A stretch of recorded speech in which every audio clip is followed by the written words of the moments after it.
makambo tokomona na Kisasa.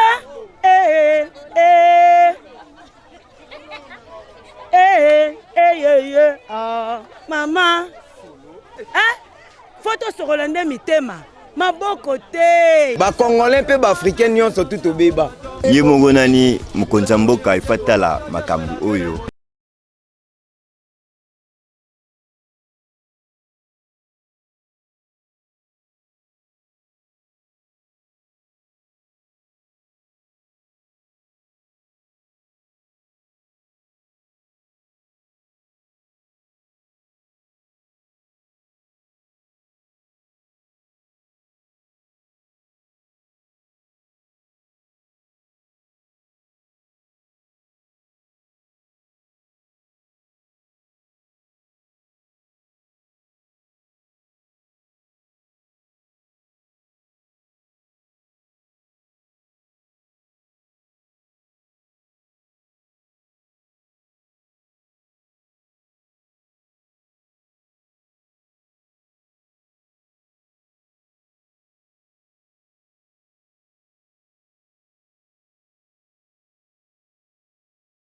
Mbote Nabino Bandeko Balandi à Kinactu Télévision, votre partenaire d'excellence.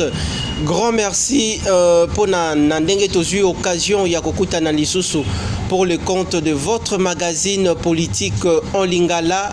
Panza Sekele, émission en vérité, émission en population Yababola. Bozali ebele boko talabiso awa na capitale ya Kinshasa dans le 24 communes. Bozali ebele boko landa bongo Panza Sekele dans le 26 provinces sur l'ensemble du territoire national et puis à l'extérieur de la République démocratique du Congo. Grand merci na génération Panza Sekele aux États-Unis d'Amérique, na Canada, na Paris, na Belgique, en Allemagne. Je vois mon ami d'enfance Aladj Mbaya. Tokutani lisusu na grand plateau spécial avec mon confort de tout le temps, Patrick John Mukengeshai, pour le compte de la version française, toujours awa na kat ya magazine Nabino Panza Sekele.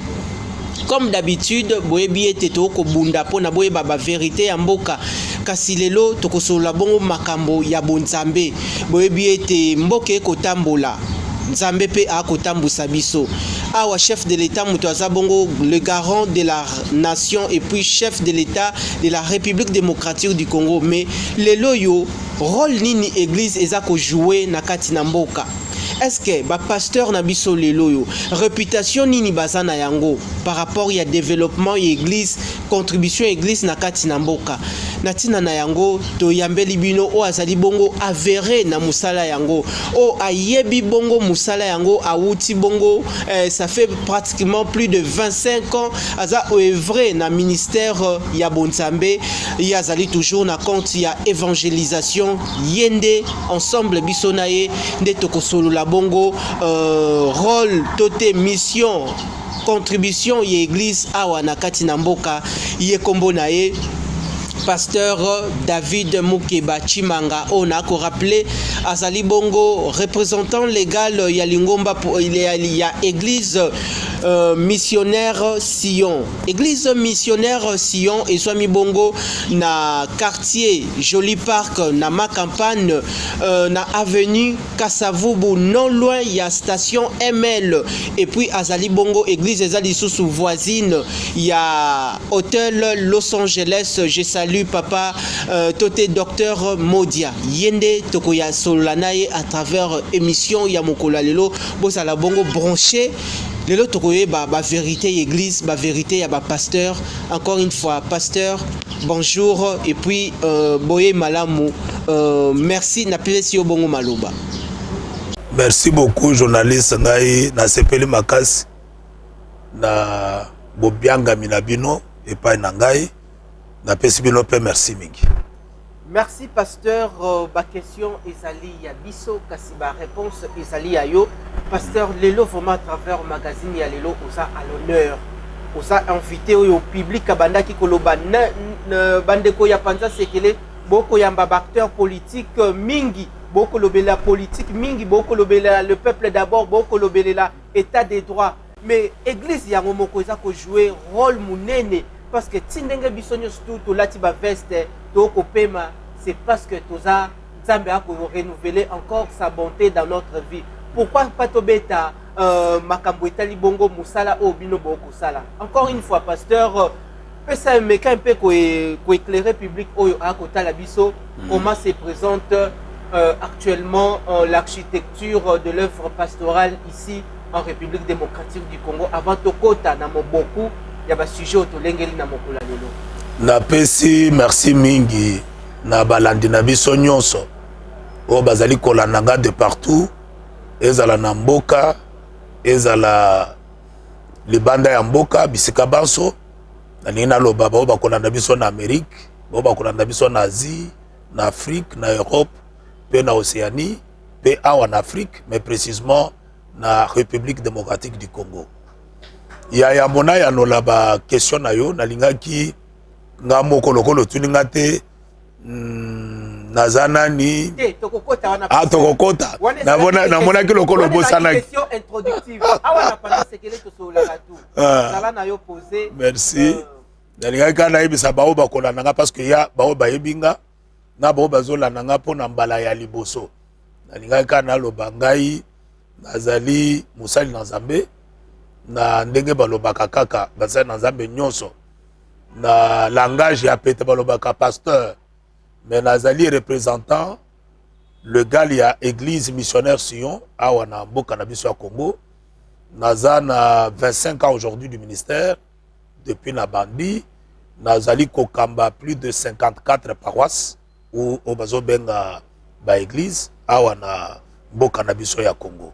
Nayebi ke sujet tolingi to traiter za munene pona ngai photo zo ata 3h 4h mais namoni tala bino eza muke na nzolinga siko ba question ekweya pona banda koyano la question chaque question nazo pesa biyano mais na ko toucher na lingala pe na ko banda ko toucher pe na moi français to sali na partie française na partie lingala ou sala bongo bilingue problème ezalité.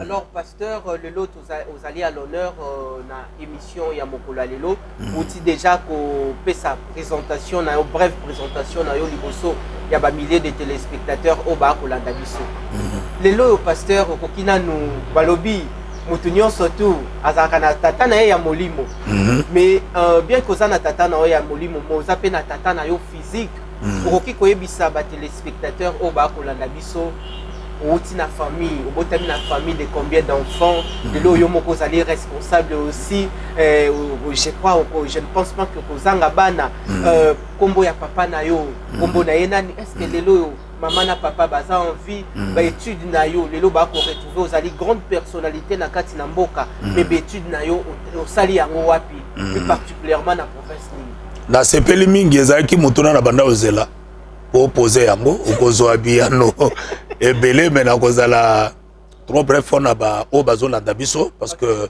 tango na biso eza muke toza na télévision ngai na botami na mboka ya mweka ezali na Kasai pona bo bayebi Kasai siko eza na 4 parties toza na Kasai oriental toza na Kasai central toza na Kasai pamba toza pe na Lomami je crois mais nga na botami na mweka eza territoire ya Kasai côté ya Chikapa papa nanga komo na ye Chimanga parce que ngai moko komo na ngai eza Mukeba wa Chimanga papa nanga komo na ye Chimanga mais ba bayebi na mboka kuna baba na benga ye Chimasko.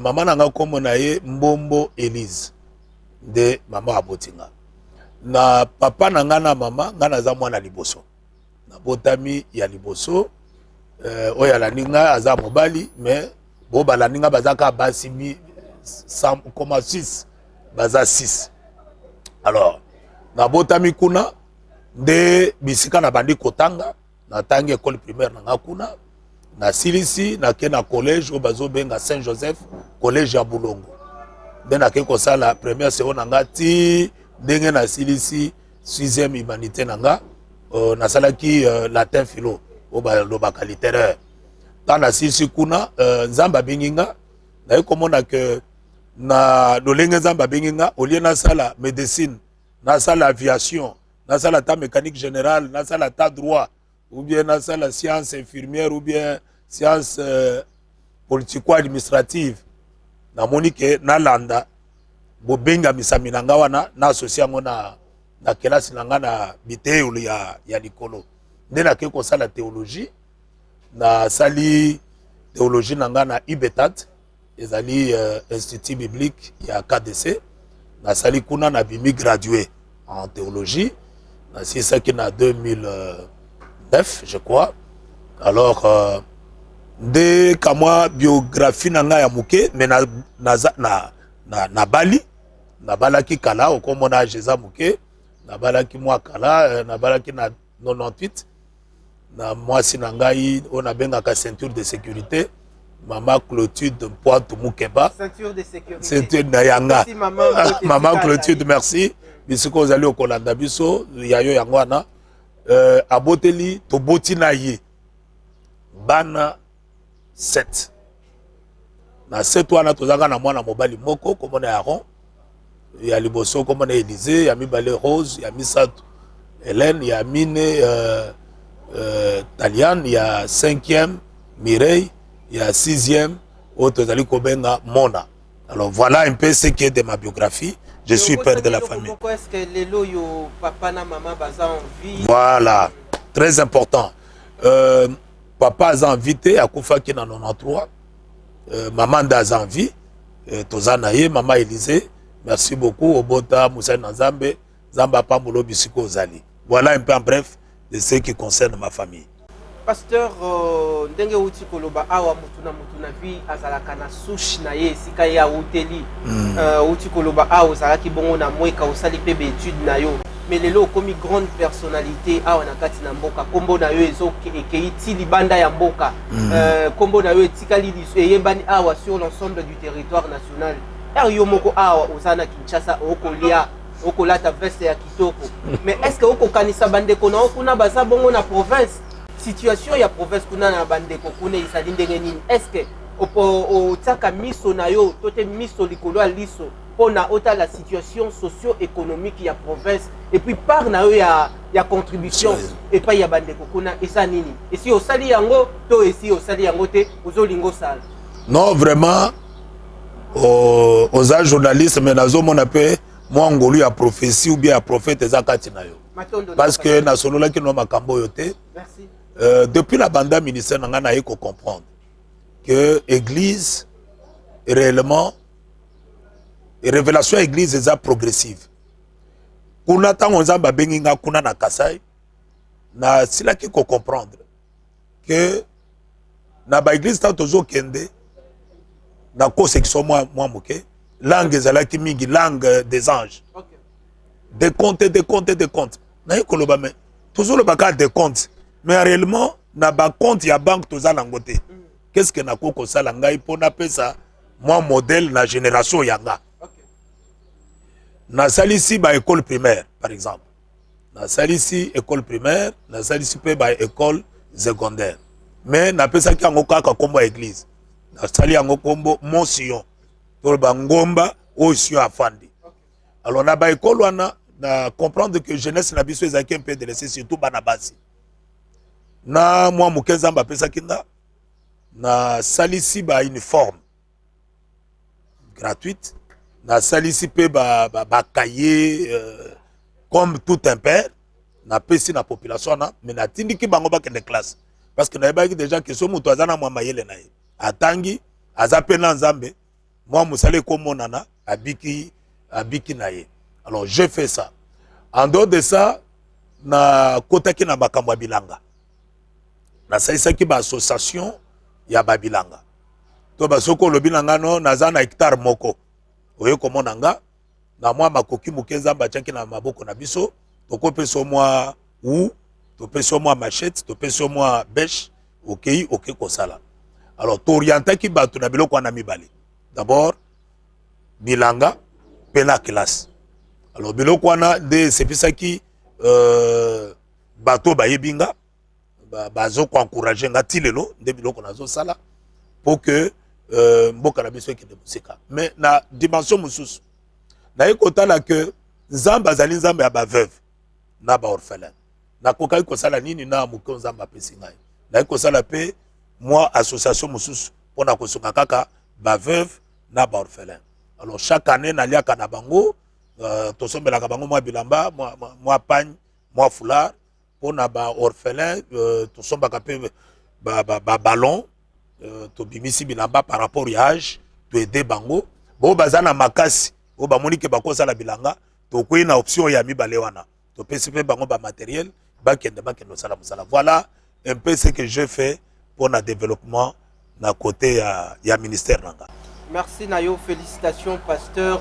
Je crois que vous allez moto oyo na koyoka o makambo uti kolobeza moto oyo zalaka na sens wana ya kusunga aussi batu ya accompagner aussi vision ya Nzambe. Parce que tu allez bon une émission Panza Sekele pasteur, je crois que zala à l'aise oyo to yaki na yango esengeli ebima. Amen. Alobi ezali bongo moté mais ezali bongo sanduku te parce que tu ko présenter au bongo na première partie ya Panza Sekele. Mais population à Babola oyo akotala biso azana besoin ayeba pasteur mutu na mutu nelo kwa salaka azalaka na ba référence na ye azalaka na ba idole na ye lelo oyo ava o s'intégrer na musala oyo Nzambe selon vocation ya Nzambe oyo yo ko sala lelo mais ba idole na yo à l'époque bazalaka banani ba référence na yo ba o babandaki ko tuti sa yo motema ngai na lingaka pasteur boye par sa manière de réfléchir d'agir de prêcher ezalaki banani oyebi ndeko motuna wana tango opposé yango mbele nazaka na émission te nalingaka na banda kolela nalingaka na banda kolela parce que banda opposé yango nazoka déjà mwa nini pasi na motema pasi na motema parce que eza na bato mosusu Nzambe alingaka batela bango kaka po bango kaka bazala ba modèle mais Nzambe lokola na souveraineté na ye a permettre mutu soit ça 120 ans depuis le déluge à Noé a déterminé ba année do monitozo le la ba modèle mususu ngai tana ndimela kizambe parce que na ndimeli Nzambe mwana muke na ba année 95 na ndimela ki modèle ngai na bando tala vieux le pasteur le révérend Adjila Bal. Ozo mona da pesa kinga posa vraiment na appel nanga pour na sele la Nzambe na posa nyonso. Alors je m'excuse papa wana na mounier na mboka azo teya azo sala musala Nzambe mais bien aimé je peux pas vous tromper campagne azo sala nazo mon appel de fondé. Mais la zone appelle d'abord Yabam. Nanya ndini alingi kondimela Yesu lokola mokonzi pe mubikisi naye. Moto apesi na bomo na ye pa ina nkolo. Deuxième chose à lobby, lokola ondimeli Yesu. Voici les signes et les miracles qui accompagneront tous ceux-là qui auront cru. Miracle et bandit. Ozoka ka campagne wana esili masolo ezami bale. Bato bandimeli Yesu na bikamwa kati na campagne wana. Okoka makambo mbongo te. Okoka makambo ya titrologie te. Musala nyonso ezakaka na objectif wana. Depuis vieux wana akufa naza na idole te. Depuis vieux wana akufa paix à son âme ozana idole te ba souvenir nini ya makasi o ya na ba enseignement na ye oyo tikala nango lelo yo o choisir que zali chemin par excellence oyo pesa oza kwa lité ezaka moko. Jésus-Christ est le même hier, aujourd'hui, éternellement. Esili. Soka le bindengwa nesili. Toba Yesu babongo la kaete. S'il est le même hier, il était comment? Merci pasteur. Ah na ozomo nozo lingana ko la profondeur te. Parce que le bi azalo lenge moko. Mais pour ne tozo changer lelo. Kaka tango le bi azalo ndenge moko azalo lenge moko lobi. Lelo lobi libela na libela. Esili. Nde mate yangwana. Eza mate ya mutute. Tango na sali ba voyage autant na Boston.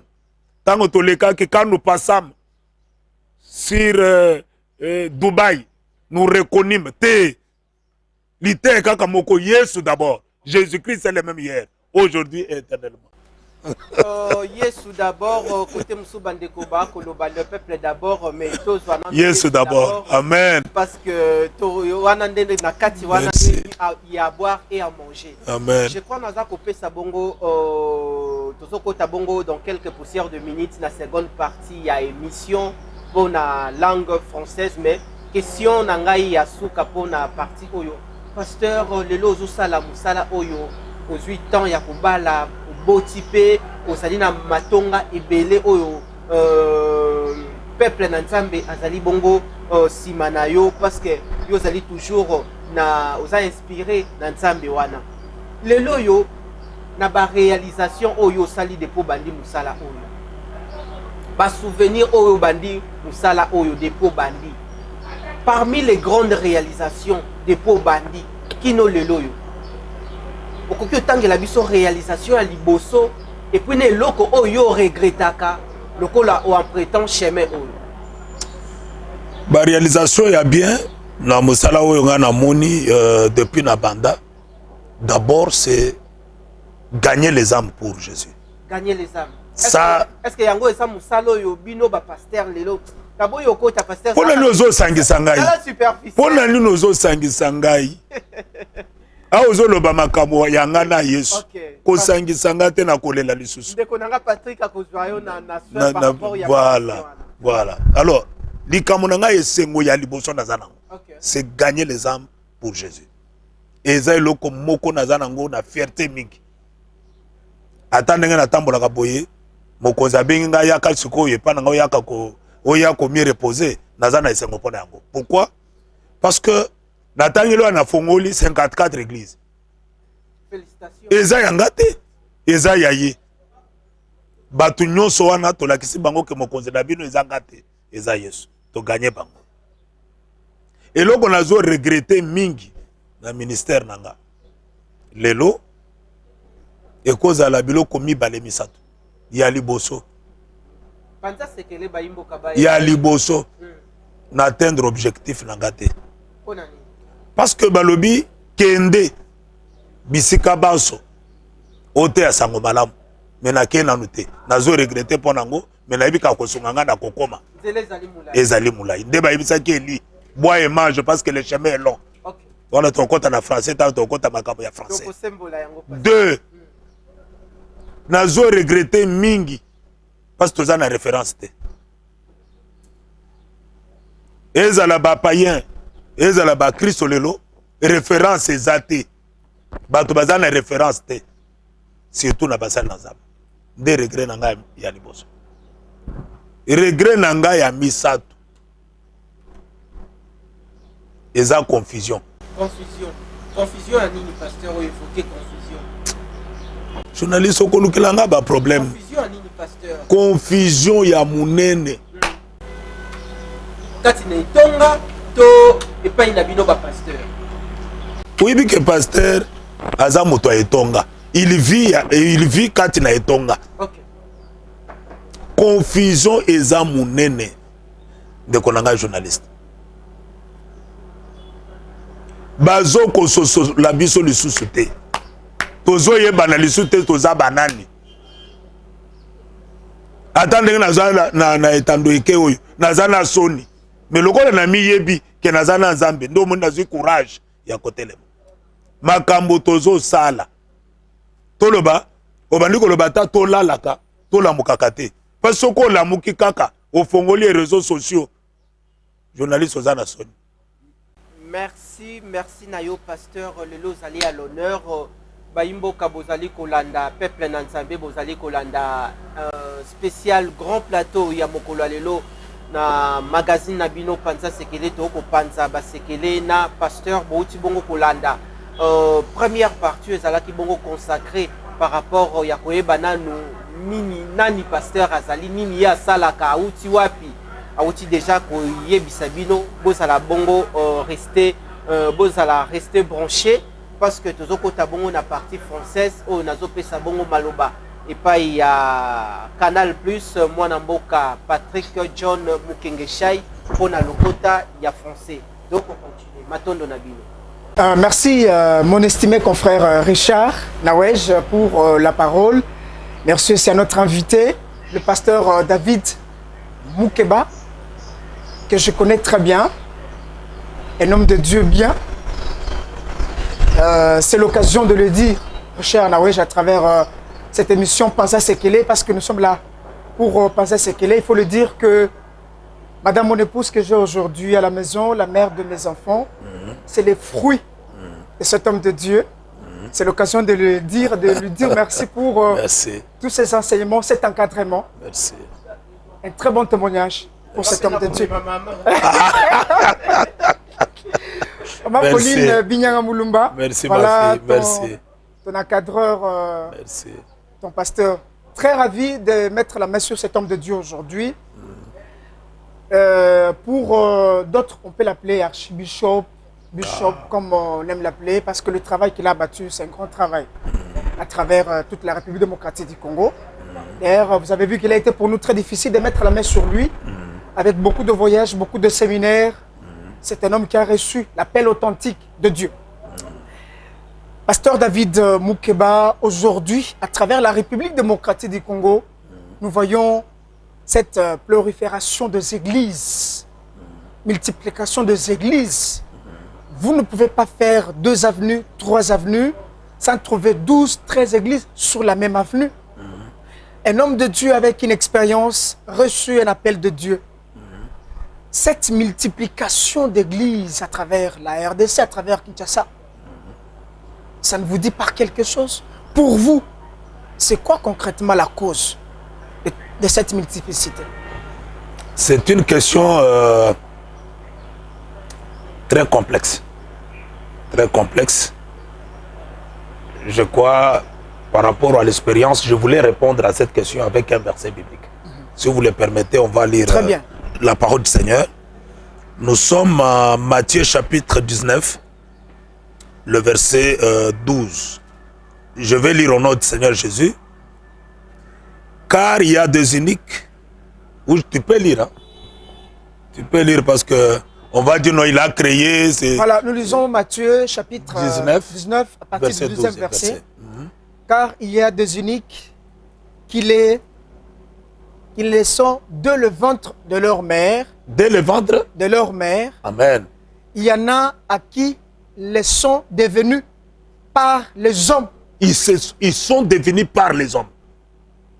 Et il y en a qui sont rendus eux-mêmes uniques à cause du royaume des cieux.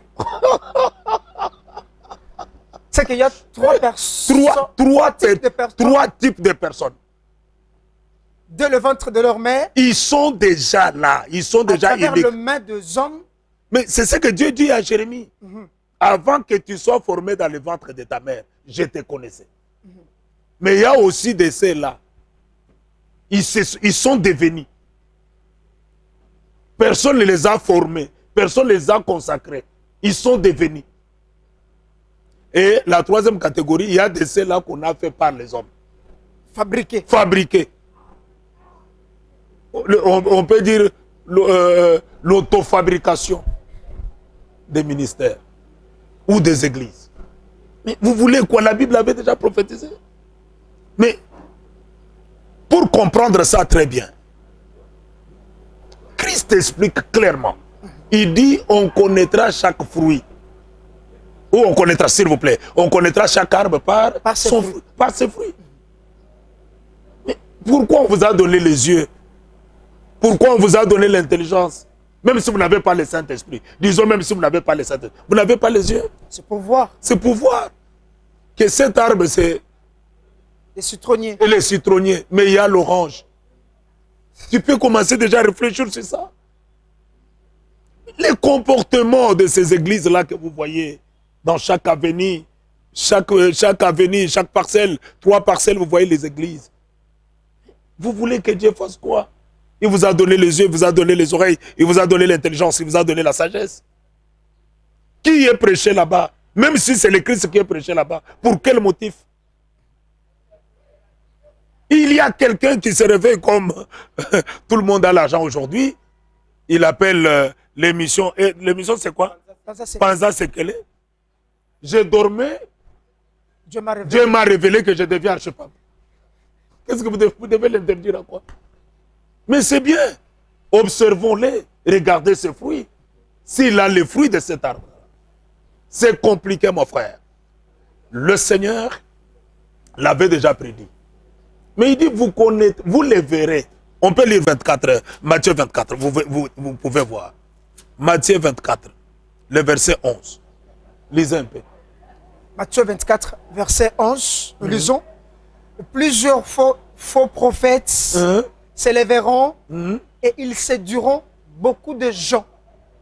Vous voulez quoi? Ils vont les séduire avec quoi? Avec la même parole. Ils viendront au nom de Jésus. Moi, je peux te donner un autre verset. Parce que j'aimerais répondre avec le verset. Au lieu qu'on dise, il est en train de répondre aux gens. Justement, avec le verset. Nous sommes sur le rail, voilà. Si vous prenez même Ésaïe, ou Ésaïe 9, ça me vient tout droit ici, comme les autres versets. Ésaïe, pour ne pas vous prendre beaucoup de temps, il dit, il y a des femmes, ils se sont seulement décidées, elles se sont dit, nous devons nous acheter les habits, on doit s'acheter la nourriture, mais nous devons prendre le nom de cet homme-là. Ok. Mais pour l'argent, c'est pour nous. Les habits, c'est pour nous. Les hangars, c'est pour nous. Les chaises, c'est pour nous. La sonorisation, c'est pour nous. Même les Bibles, c'est pour nous. Pasteur David, vous voulez dire concrètement que toutes ces églises qui naissent comme des champignons à travers la ville de Kinshasa, à travers la République démocratique du Congo, la plupart de ceux qui font ces églises ne sont pas appelés par Dieu, ne sont pas établis par Dieu. C'est ce que vous voulez dire? Mais ce n'est pas moi qui dis, c'est la Bible. Il dit, il y a des uniques qui sont déjà sacrés dès le ventre de leur mère. Mais il y a des ceux-là aussi qui se font eux-mêmes uniques. Et il y a aussi la troisième catégorie, on les fait par les hommes. Mais on parle de qui? On parle du royaume. On parle de l'église. Vous voyez? Alors, qu'est-ce que le peuple doit faire pour découvrir cela? Exactement, c'était ça ma question. Comment découvrir que les autres sont fabriqués, les autres sont nés dans le ventre de leur mère. Voilà. Comme ça, appelés par Dieu. Voilà. Et les autres se sont faits eux-mêmes ce qu'ils sont aujourd'hui. Le seul exemple, c'est leurs fruits. Les œuvres. Vous verrez, au même moment, il parle de Dieu. Au même moment, il parle de Satan. Parce qu'il dit, plusieurs viendront à mon nom. Ils chasseront même les démons à mon nom. Mais ce jour-là, je leur dirai, je ne vous ai jamais connu. Je demande au peuple de Dieu, surtout l'église Corps du Christ du Congo, avant de vous engager dans une église, être membre effectif d'une église, mais priez. La Bible vous dit en Thessaloniciens chapitre 5, verset 17, priez sans cesse. Mais qu'est-ce qu'on dit en Jérémie 33, 3? Il dit, invoque-moi, je te répondrai. Je t'annoncerai des grandes choses, même les choses cachées. Mais ces églises-là, il y a des choses cachées. Prie, Dieu est capable de te révéler. Pasteur David, par rapport à cet aspect de choses que vous évoquez tout à l'heure, et surtout qu'aujourd'hui, la plupart de la population est séduite par le prophétie, surtout normalement le prophétie, ainsi de suite. Est-ce que vous pensez que quelqu'un qui est devant un problème et qu'il a déjà reçu sa prophétie, a le temps de suivre, prier Dieu pour votre information, journaliste, sont des questions qui m'embêtent, ça me fait très mal. L'église n'est pas construite sur la prophétie. Lisons. Elle est construite sur quoi? Sur la parole. Mais aujourd'hui, il y a des prophètes qui créent des églises aujourd'hui.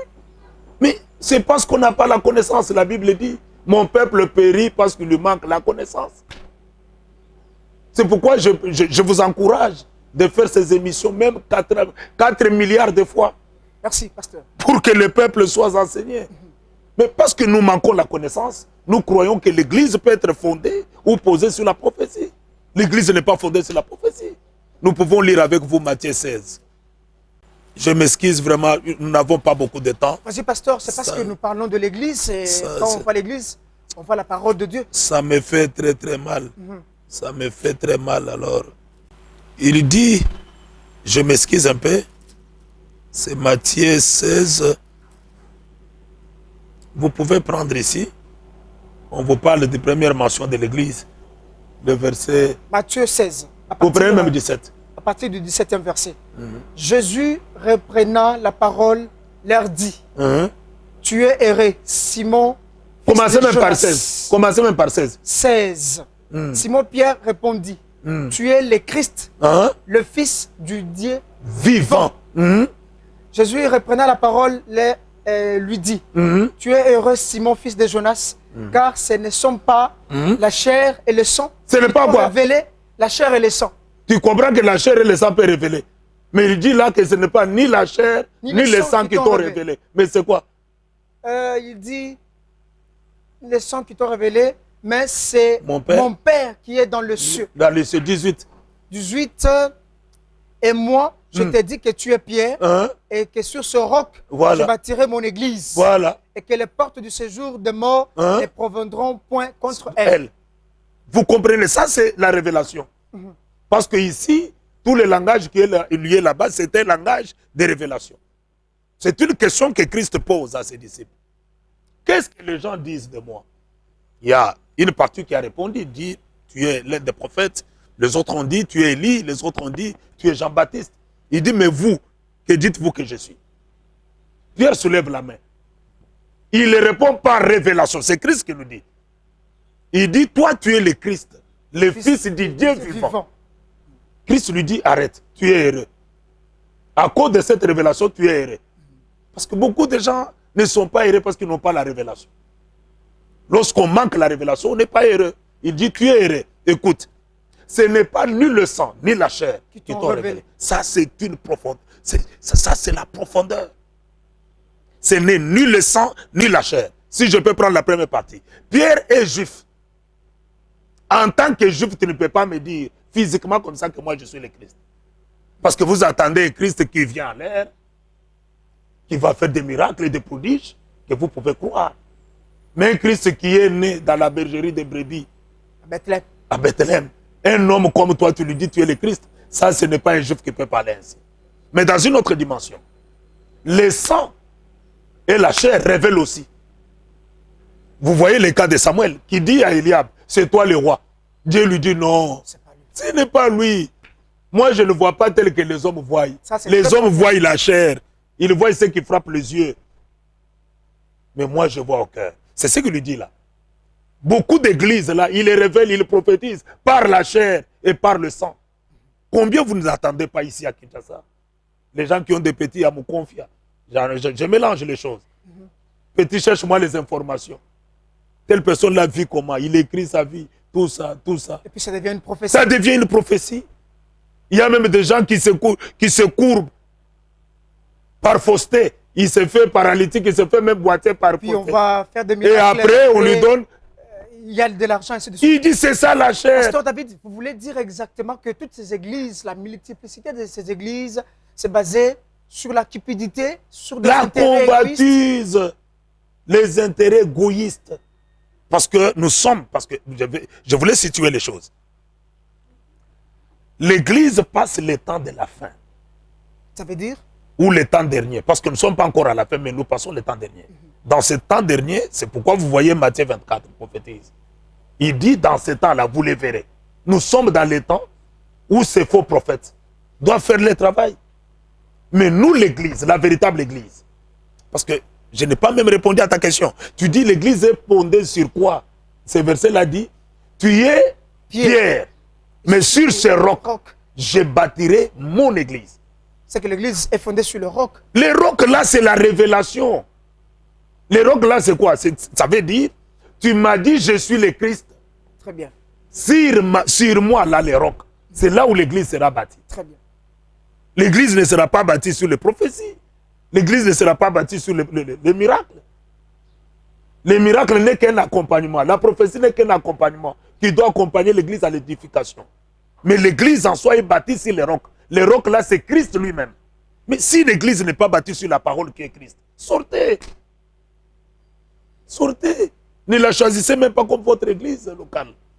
C'est comme ça nous voulons que le peuple de Dieu connaisse que quand on n'a pas la révélation, quand on n'a pas la connaissance, on peut tomber dans les faussetés croyant que nous sommes dans les vrais. Je peux vous dire quelque chose.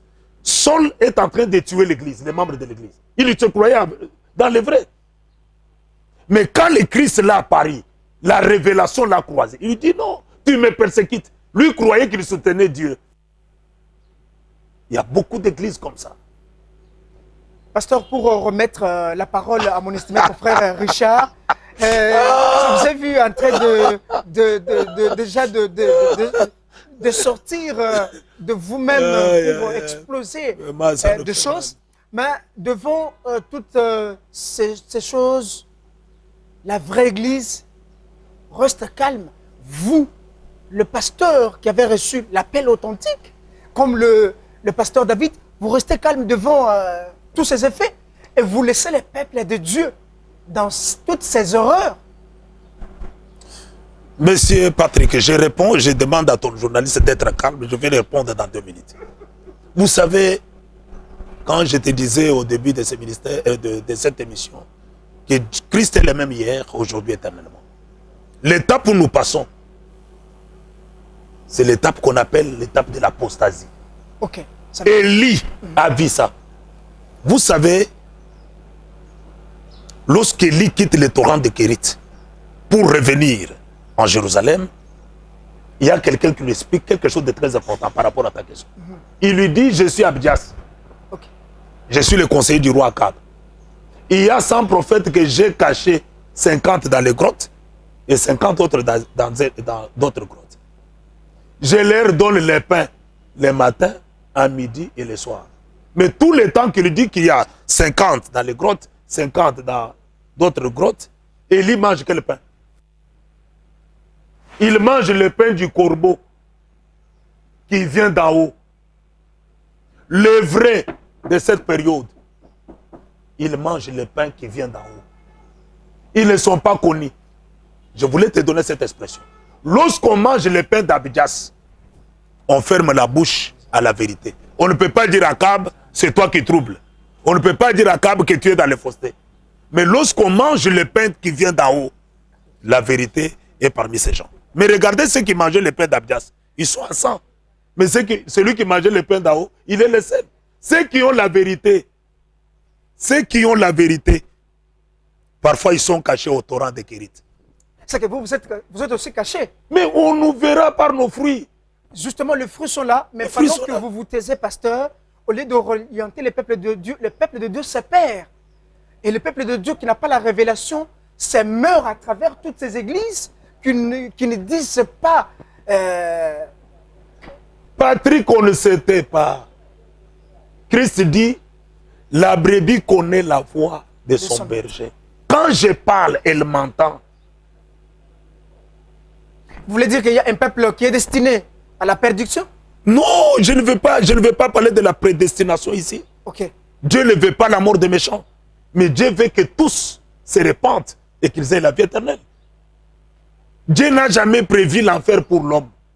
L'enfer est fait pour le diable et ses acolytes. Mais tout homme créé à l'image de Dieu, Dieu veut qu'il soit racheté par le sang précieux de son Fils Jésus-Christ. Je ne sais pas mon estimé confrère, vous voulez me tuer. Je te remets la parole pour peut-être attaquer le pasteur à travers les émissions Lingala. Merci Richard. Merci Patrick John Mukengeshaï pour le quota. Yali Falance Nenge Tolobara toujours. Pasteur Touti Bongo Kolandayo, Awasikoyo, Tokotinde Esika ya mama na likambango. Pasteur na habité tozali na saison ya elanga. Ce qui peut te pelisi moto a en émission pour na tato yoto là, je crois mabe ko zalate. Motuna na ngezali boyo. Ezali réponse na yo ekopesa nga idée ya ko bimisa motuna ya mibale. Motuna liboso eza boyo. Tozali na kati na mboka. Mboka ba acteur politique bazali na tension mingi. Nzambende muto akokamba monde entier. Mais awa na kati RDC, c'est le chef de l'État actuel Félix Antoine Tshisekedi Tshilombo qui est au sommet de l'État. Yende muto azali mokambi ya mboka. Mais église nango pesa na église yango moko esa na part nango ya responsabilité. Lelo yo. Mission ya église lelo na kati na mboka eza nini? Est-ce que bino moko ba homme de Dieu boza na unité boko travailler pour na intérêt commun ya mboka, tote boko travailler pour na division ya mboka et puis Bon panza ba acteur politique bon même ba on a libungu. Eza question moko ya motu ya makasi. Matondo. Mission ya Moussa Nzambe ezali ya ko éclairer. Eza ya ko diviser te. Eza le quoi bon même mwinda. Aza mwinda ye moko aza mwinda. Mais le lobby no mo bokomi molili boza lisusu biso moko te kochanga na kitunga wana te. Yo za na kitunga ya Moïse Mbiyete. Yo za na kitunga ya Denis Lesité. Yo za na kitunga ya pasteur Mike Kalamba ite. Bino nyoso tu bozali boko sala œuvre moko. Pourquoi yo kokima œuvre oyo bino tu bozali oza ko s'écarter nango. Soko tangi Malachi 3:18. Elobi nini? Elobi je mettrai la différence. Quelle différence? Différence il faut ezala. Je mettrai la différence. Na bao bazo salela ngai malamu, na bao bazali ko salela ngate. Ye moko asache. Différence nini ntambe ate kati na yo oyo ate epa ya pasteur Atom Ste, ate pas pasteur Moïse Mbiyete, ate pas pasteur Soni Kafuta te. Différence nini pasteur? Na bambuma. Bambuma. Parce que na batu nyonso olobi ala na yebi bango te. Mais yo nde oyebi bango na kozala na yebi bango yoka. Na kozala na yebi bango na bilongi. Mais na yebi bango na bambuma na bango te.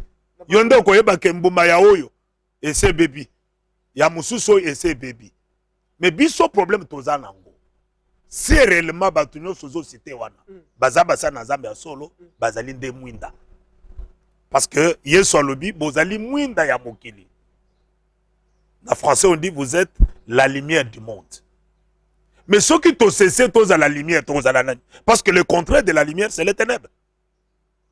Or oyo azali mokonzi ya ténèbre oyebi kombo na ye c'est Satan. Alors lelo bakonzi ya mboka lokola oyo lobi lelo président de la République Antoine Félix Tshilombo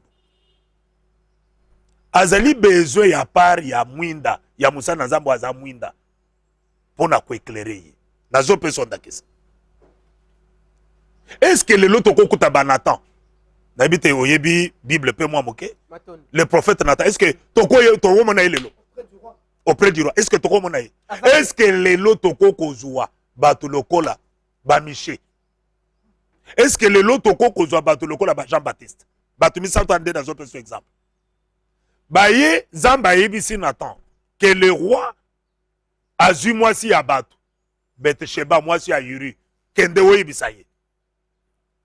Mais Nathan qui était pour na komanda komatisa mokonzi akumi mena parabole alobi vie éternellement roi après c'est le respect parce que toko pesa respect na mokonzi mais toko yebi c'est vérité alobi mokonzi mutu moko na mboka na yo awa azaki na meme moko mususu azana ba meme na ye kama mais azana ba meme kama wana azui bapaya atiki ba meme na nyonso wana kama akepa voisin ake kozwa pate na wana abomi yango alambeli bapaya na ye yo lokola mokonzi na mboka oyo likambo ya bongo okoko sala boni bien il faut mutu wana kufa mais ya yambo akufa azongisela nanu mutu wana ataba meme 5 alobi vie tellement roi mutu wana za yo alobi ngai alobi yo ozwi mwasi ya batu ya Uri obomi pe Uri ozwi mwasi na pe pesi ezemi omoni mwinda alobi te sima na yebiso eloko wana pesanga enveloppe alobi na yeko yebiso bongo na kei. David a regretté, a mis repentir. La lumière est là pour ramener le cœur du roi vers Dieu. Mutu yami bale eza miché. Ba prophète nyonso ba kenenya bantu ba fandi bazo prophétiser pour na roi Kab. Tozo monozo kende bitumba olongi ba Syrien. Josaphat a le bité. Ba prophète nyonso ba parce que na bozo le makamba ba prophète lelo ya lukuta. Ba bandi lelo te. Ba bandi tina période ya Kab. Bazo biseka okende kolonga. Tikana sisa kaka iloko wana. Nazo silisa. Nazo silisa wana. Nazo silisa. Ah, misile ekola. Oya zakati nanganda za malamu koleka ngai. Okay, pusana. Yoka sikoyo. Pusana. Bake koluka Michel alobi akangi biso atali bo alobi te. Nazo mona ka bazo longa te. Nazo mona zo kende bituma makufi. Israël aza dispersé lokola za na berger te. Babeti Michel Mbata.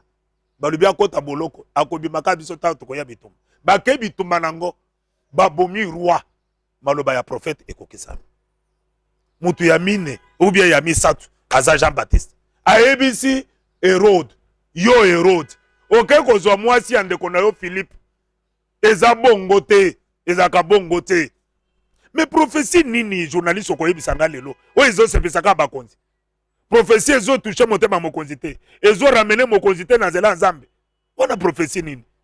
Alors pasteur parce que tokomi deja ngonga yango lelo yo bino basali na Nzambe boza na rôle moko munene oyo sengeli bojouer na kati na mboka mais totala nanu comportement ya mutu na mutu tozwa nanu d'une manière relative pasteur Denis Lesi eza motuna oyo population babola lobaki bokokutana na pasteur David Mukeba mwana mapinga bokumisela biso motuna oyo eza population ya commune ya Lingwala balobaki boye dans les réseaux sociaux bazomona pasteur Denis Lesi kosalaka ba émission mais lelo yo on dirait a commis à s'écarter selon maloba ya bandeko à s'écarter na œuvre pastorale kotala e message o a commis komemela bana Nzambe lelo ezali bongo ya pétage.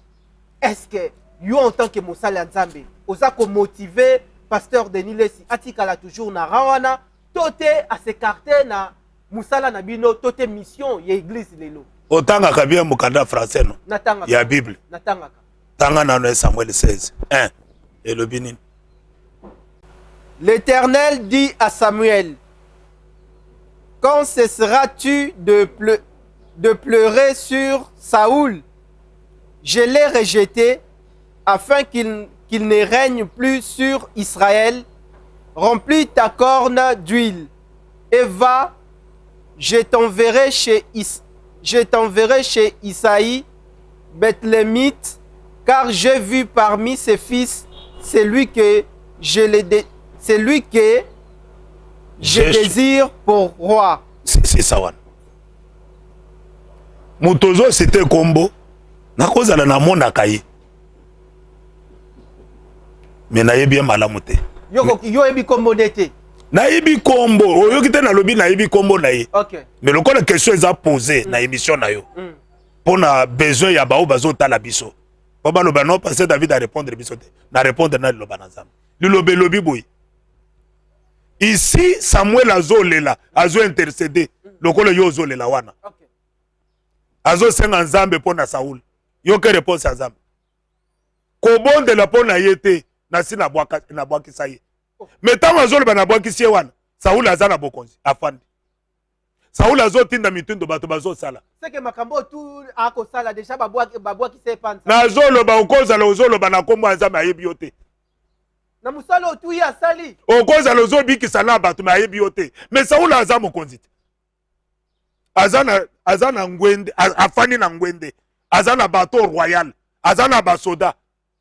Azana mboka mobima ya Jérusalem.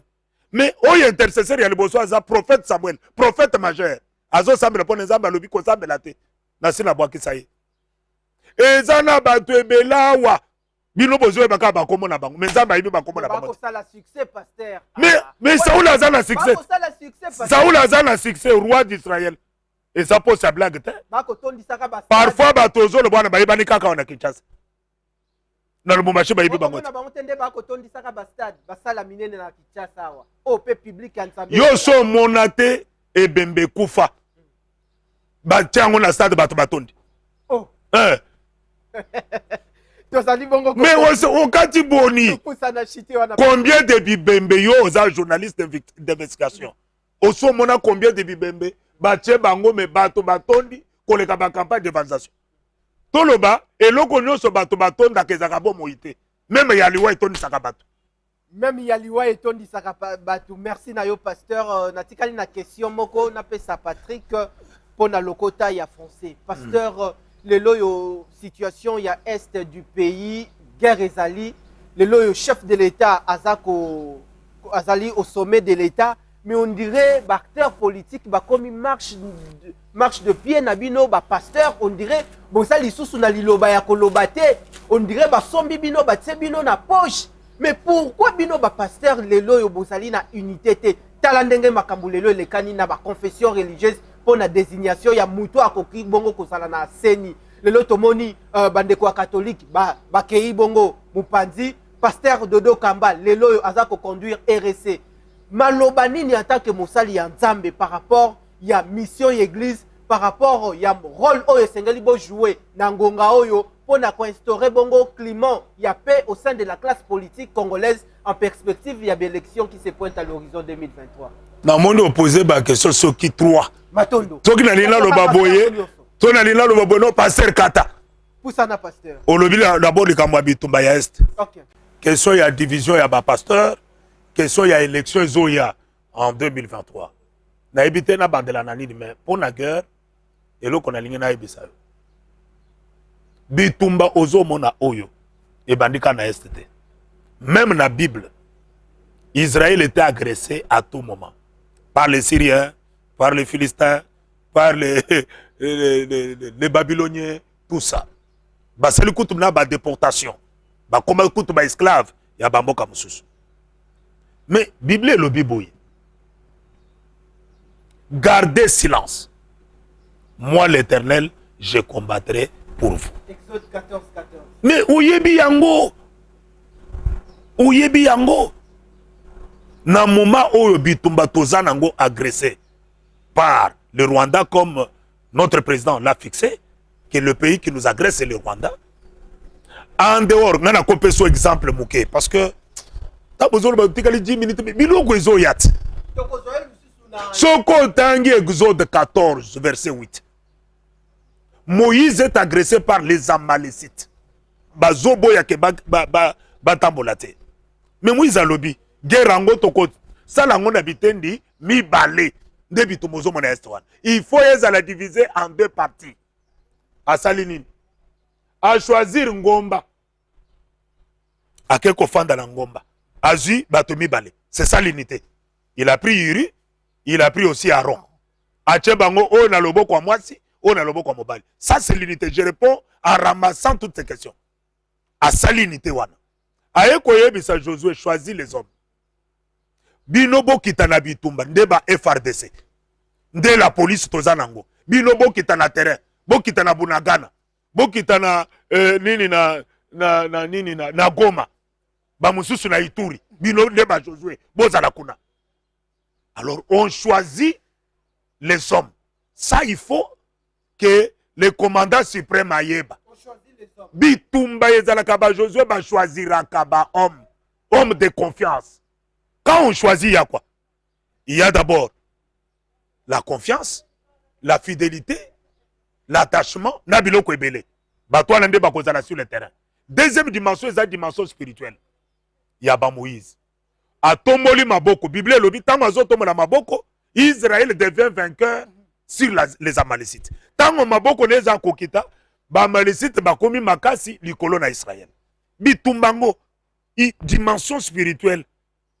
Gana koko loba awa oyo aza mokonzi na nga pona église réveil azali dodo kamba abongisa peme na bazala ba hir bazala ba véritable hir ba ro bazala pepe mena totombola maboko mokonzi mboka lokola yenda aza général ya bitumba azali commandant suprême na ba soda na ye ba longa sur le terrain mais biso aussi spirituellement maboko na biso eza kotomba mate ezande na biloko zolo ba wana ya prophétie ya lukuta. Ezalinde na ba appel de faux ya lukuta. Mokonzi po bisikuto besila pesa biso na 100,000. Te Moïse tango azawa nazo sala appel de fonte. Azo mi sacrifier maboko ezali kolo.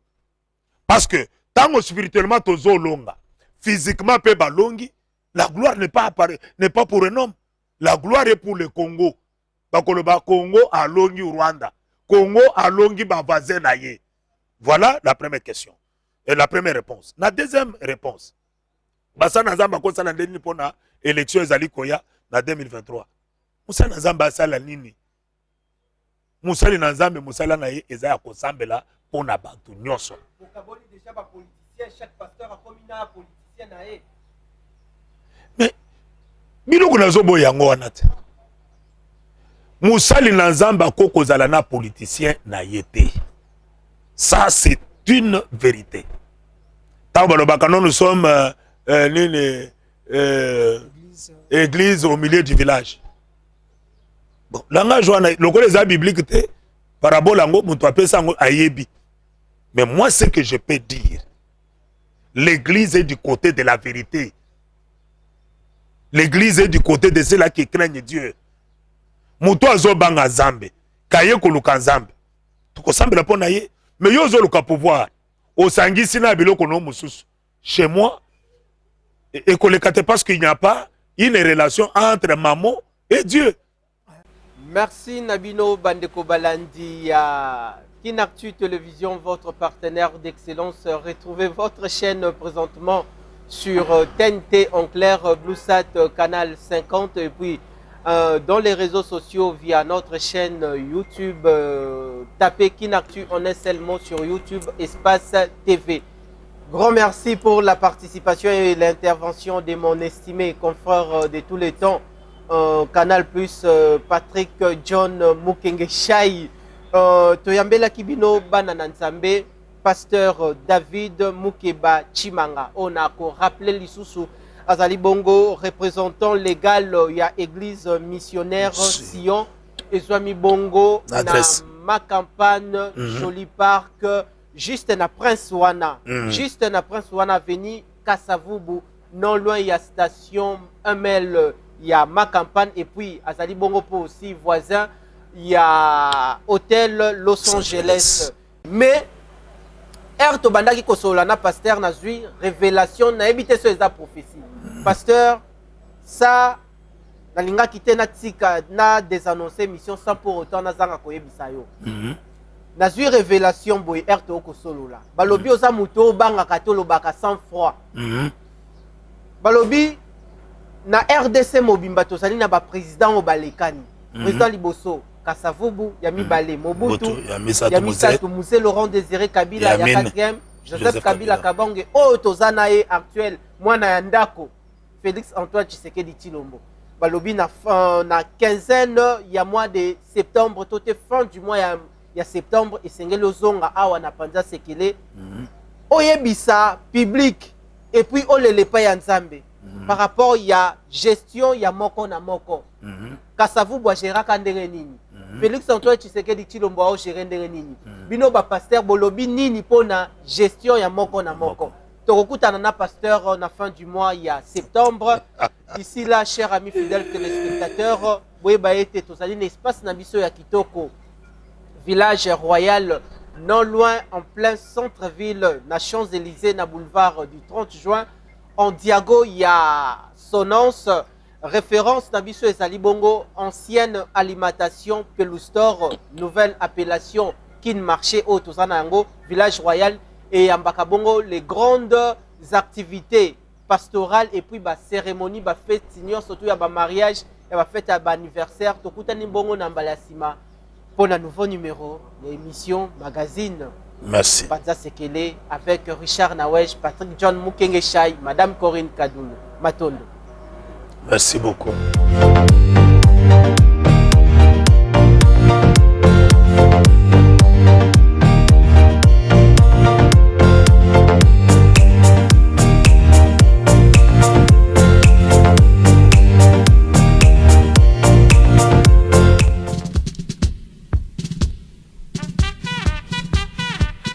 Makambu toko monana kisasa